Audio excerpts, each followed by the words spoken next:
Bem, eu na verdade tenho um problema, que é, eu não me lembro de nada. Tenho uma amnésia total desde o domingo, isto foi à segunda-feira, só me lembro o que fiz no domingo. Na segunda-feira não me lembro de nada. Mas depois estive em coma, não é? E quando acordei, lá me foram contando aos poucos o que é que tinha acontecido. Por isso, na prática, sei o que me contaram, que tínhamos ido a um concerto, éramos 4, e que à vinda tivemos o acidente, mas na prática eu não me lembro de nada.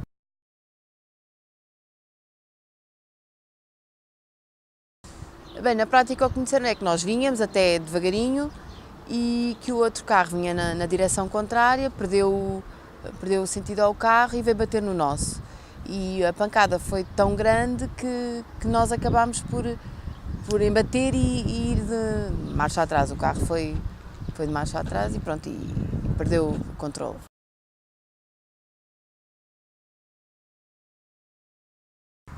Sabe, no início até que foi mais fácil, porque na verdade não há aqueles problemas e aquelas questões do acidente e dos choques que sofremos que eu não passei por nada disso, não é? E então no início acabou por ser mais fácil ultrapassar o assunto. Depois chegou a um ponto que era as perguntas e também ninguém me sabia responder a essas perguntas, não é? Às dúvidas, o porquê, como é que foi, como é que aconteceu, e que eu às vezes perguntava às colegas de acidente e que elas também não me sabiam responder, e isso às vezes causa-nos alguma angústia, ainda mais porque também perdi uma pessoa próxima e também queria saber questões às vezes que não pensamos, do género se tinha sofrido, se faleceu logo ou não, e questões que ninguém me sabia responder. Acabou por ser mais uma questão de resolução de problemas pessoais do que propriamente do acidente, porque se calhar, provavelmente até é uma questão boa eu não me lembrar, porque a nível de medo da estrada ou de problemas de condução é uma coisa que não sinto, mas sim mais saber explicar o porquê nós, como é que aconteceu, isso aí sim, isso aí foi um problema grande.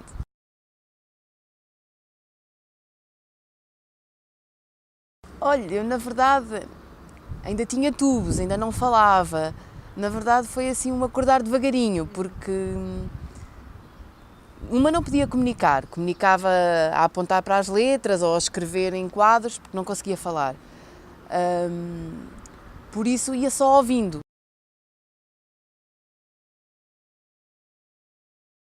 Parti o externo, a omoplata, 10 costelas de um lado, 6 do outro.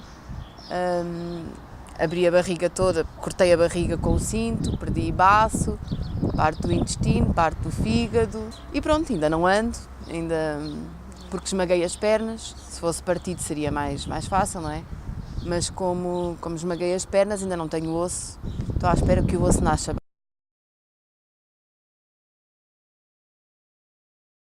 Nunca mais vou ser a mesma pessoa, porque foram lesões muito grandes e que me afetaram mesmo, quer dizer, nunca mais vou ser a mesma pessoa, mas desde que me permitisse andar e fazer a minha vida normalmente já seria um grande alívio, não é? Porque nós às vezes não temos noção de como pequenas que são grandes coisas, não é?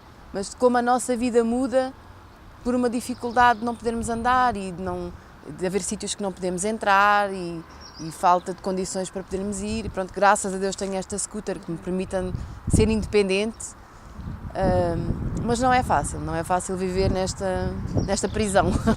Mas sabe que a verdadeira lição foi ter passado por Alcoitão, porque eu achava sempre porque é que me aconteceu isto, porque é que foi tão grave, porque é que não foi a outra pessoa, e ter ido para Alcoitão, mais do que a recuperação, foi uma escola de vida, por ver pessoas que quase que não mexem nada, que são dependentes dos outros para tudo, e isso para mim fez a diferença, sinceramente.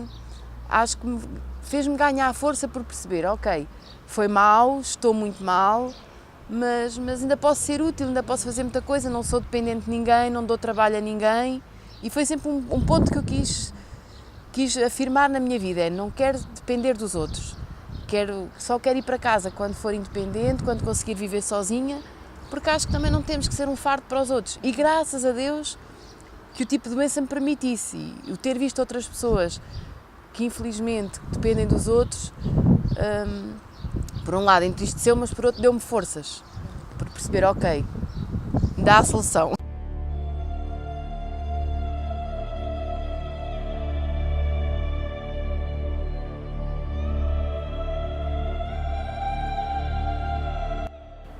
Foi terrível, foi desesperante, foi de enlouquecer, foi super difícil, acho que não existe nada mais difícil.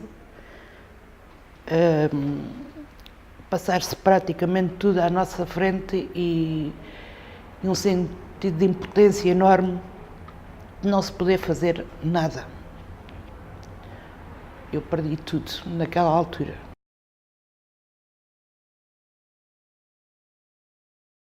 Contaram-me variadíssimas versões, a única coisa que sei é que ele embateu realmente no caminhão e o caminhão nunca devia ter feito aquela manobra. Segundo sei, por aquilo que me foi dito, é que o indivíduo levava os vidros todos fechados, estava calor, e não ouviu nada. Onde as sirenes da ambulância se ouviam a quilómetros de distância. E ele que não ouviu. Diz que quando chegou ao meio da estrada e que viu a ambulância, que hesitou e pensou que passava. Ora, uma pessoa que tem noção do que é um carro de socorro, parava e deixava passar o carro de socorro e depois é que se movimentava. Porque aquilo não é um carro pequeno, é um caminhão enorme atravessado na estrada. Por isso ele não ficou sem espaço para poder fugir.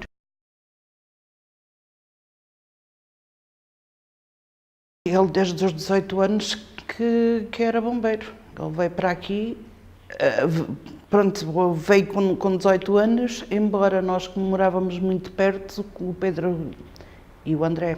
De vez em quando fugiam de casa e quem os queria ver, encontrá-los, era aqui no parque de viaturas, os bombeiros mais velhos a ensinarem-lhe tudo aquilo que havia para ensinar, ou que poderiam ensinar. E era aqui que eles passavam a maior parte do tempo.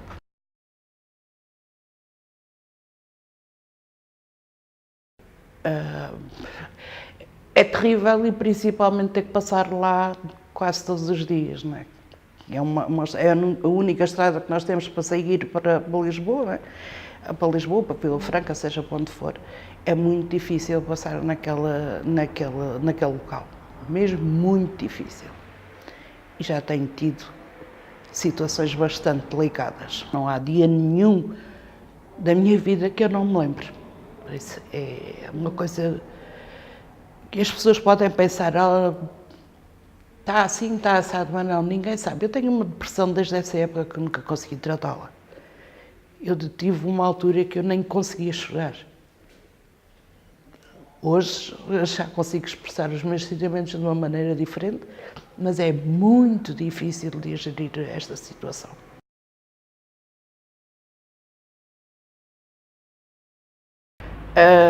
Eu sei que o senhor passou por situações bastante difíceis, é uma pessoa relativamente jovem, sei que ele teve vários problemas psicológicos por causa do acidente, mas eu prefiro não encarar com a pessoa que matou o meu filho, porque para mim ele matou o meu filho.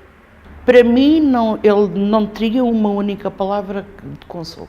E eu não quero ficar com a imagem dessa pessoa o resto da vida na cara.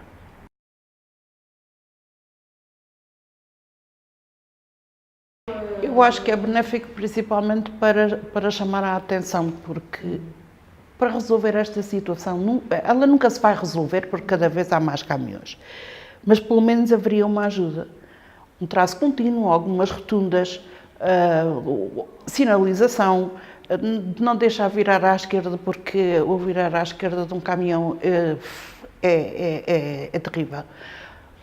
A consciência das pessoas prevaleceria se realmente conduzissem com segurança.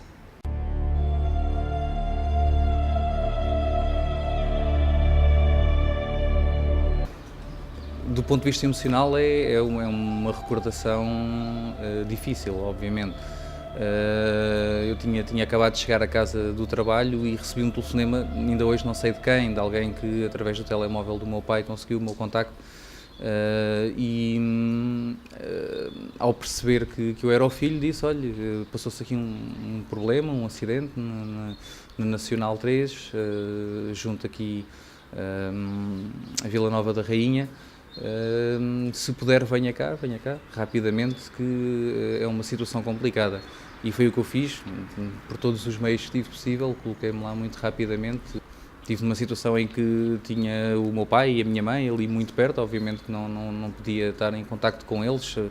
Estavam os bombeiros com a situação, a tentar controlar a situação, mas foi certamente uma experiência muito traumática, que me entristece muito e que deixou marcas e há de deixar, não só em mim, mas no meu irmão, no meu pai, nas irmãs, em toda a família. Portanto, foi algo que aconteceu à minha mãe e que afetou uma quantidade imensa de pessoas que lhe eram queridas.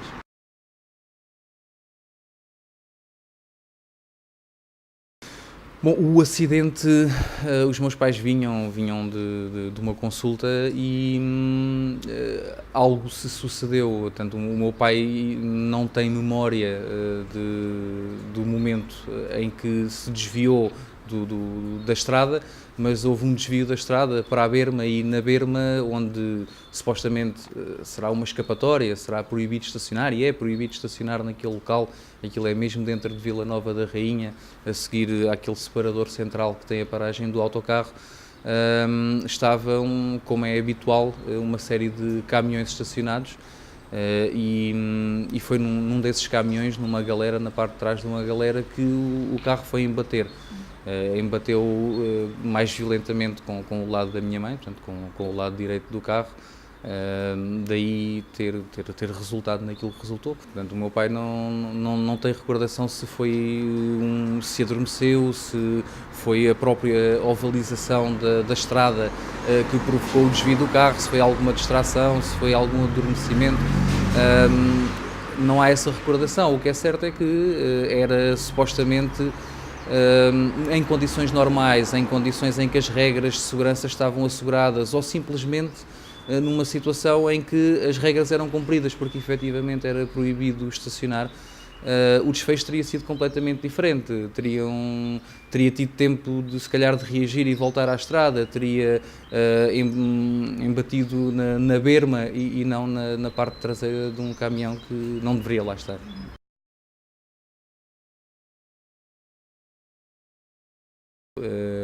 Independentemente de conhecer os processos de luto e os processos pelos quais todos nós passamos numa situação traumática, enquanto psicólogo, como qualquer outra pessoa, passei exatamente pelos mesmos processos, por todas as fases clássicas, digamos, do luto, e até relativamente à gestão depois de todas as situações familiares, pessoais, portanto, até lidar com a morte da minha mãe face ao meu filho, que na altura tinha pouco mais de 3 anos, foi muito complicado, mas como foi complicado para mim, como é complicado para qualquer pessoa,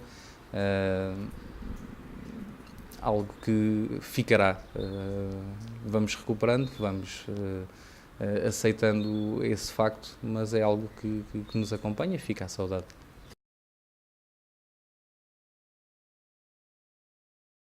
Existem diversas entidades, diversos responsáveis por esta situação, por esta insegurança. Eu posso dizer que tem que partir de nós cidadãos, a capacidade de nos mobilizarmos para fazer ver este problema às entidades competentes, torná-lo ainda mais visível. Não deveria ser necessário. A responsabilidade é de muita gente, é de muitas instituições. A responsabilidade começa no condutor, começa no peão, começa na pessoa que anda de bicicleta naquela estrada nacional, até ao Estado. Que tem essencialmente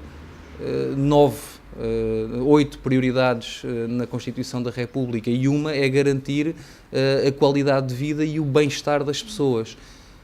E é muito difícil em Azambuja e noutras localidades que estão na Nacional 3 terem qualidade de vida, terem bem-estar, sabendo que muitas delas têm todos os dias que fazer aquela estrada, que tem muitos perigos, que não tem condições, que há muito que se pode fazer para salvar vidas, e estamos a falar bastava ser para salvar uma vida, mas não é para salvar uma vida, é para salvar diversas vidas, que algumas já não serão salvas, não se pode voltar atrás, mas ainda vamos a tempo de evitar que muitas outras sejam ceifadas naquela estrada. Portanto, este movimento é um movimento importante de alerta, mas é preciso haver vontade política, é preciso haver interesse, e é preciso que as pessoas percebam que, efetivamente, esta problemática atinge muita gente.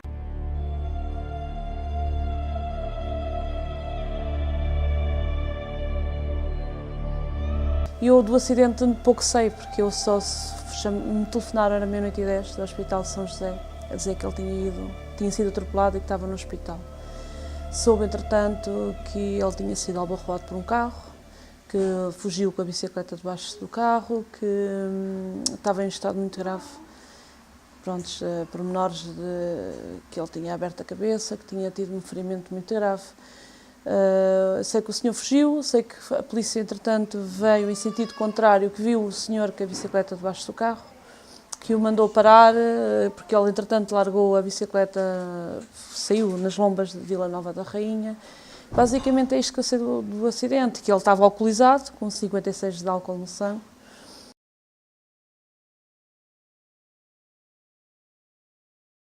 Não, o meu marido ia com um casaco vermelho da Sonai, a bicicleta com luzes. A bicicleta estava identificada, que eu, entretanto, já prestei depoimento na polícia, e ele diz que tinha as luzes, e as várias testemunhas viram ainda as luzes ligadas quando a bicicleta foi encontrada, que tinha as luzes atrás e à frente ligadas.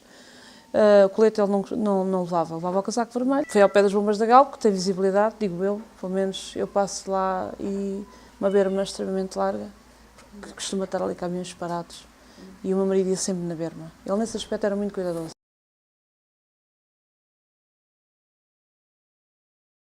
Sei que ele mora em Vila Nova da Rainha, não sei quem é o senhor, sei o nome, se calhar já o vi na rua, mas não faço ideia de quem seja, mas esperava, claro que sim. Ele, no fundo, deixou-me, pôs a minha vida completamente do avesso. O meu marido tinha 33 anos, 2 filhos por criar, completamente uma família destruída.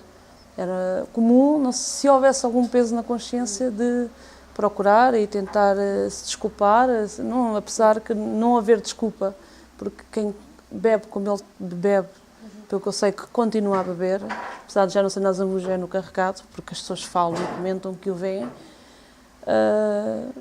cometer um ato destes, apesar de que o mais grave de tudo para mim foi o ele ter fugido, porque não se faz, deixou o meu marido na valeta. Eu gostava de justiça feita. Infelizmente, nós, a maior parte dos casos, vemos que isto acaba por nunca dar em nada.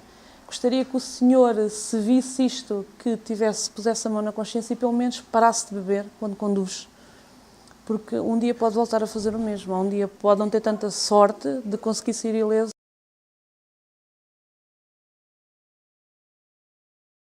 Nunca pensei que fosse tão grave, né? Sempre pensei que chegava lá e o via consciente, que ele estaria... Mas ao longo do percurso, as pessoas com quem eu fui falando, que chamaram a ambulância, eu percebi-me que era grave, porque o meu marido perdeu massa encefálica logo ali na estrada. E pronto, todas essas coisas me contaram e, claro, eu entrei, fiquei chocada. Sempre pensei que houvesse uma esperançazinha, né? Um milagre. Eu vi o meu marido ligado às máquinas, com a cabeça ligada, e disseram-me: espero que a médica venha falar consigo. A médica não me disse nada, só me abanou a cabeça. E depois é que me disse que as células dele estavam a morrer, não havia nada a fazer. A enfermeira depois disse-me que ele teve 14 paragens cardiorrespiratórias, que ele estava em muito mau estado. Partiu a coluna, estava mesmo em muito mau estado.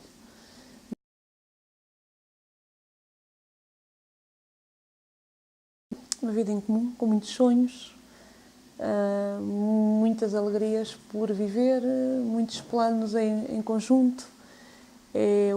Eu não consegui estar mais aqui, na Zambuja, ter que me ir embora, vou para o pé da minha mãe, que a minha mãe está na Ericeira.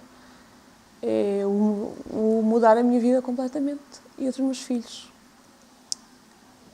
É um choque muito grande. É o tentar aceitar que eu tive muito tempo, muitas vezes, na minha casa, à espera que ele entrasse para jantar, à espera que ele entrasse às 2 da manhã com o chifrinho da bicicleta e eu dizer-lhe: tu fazes uma barulheira com essa bicicleta às 2 da manhã. Todas essas coisas, muitas saudades, muitas saudades dele.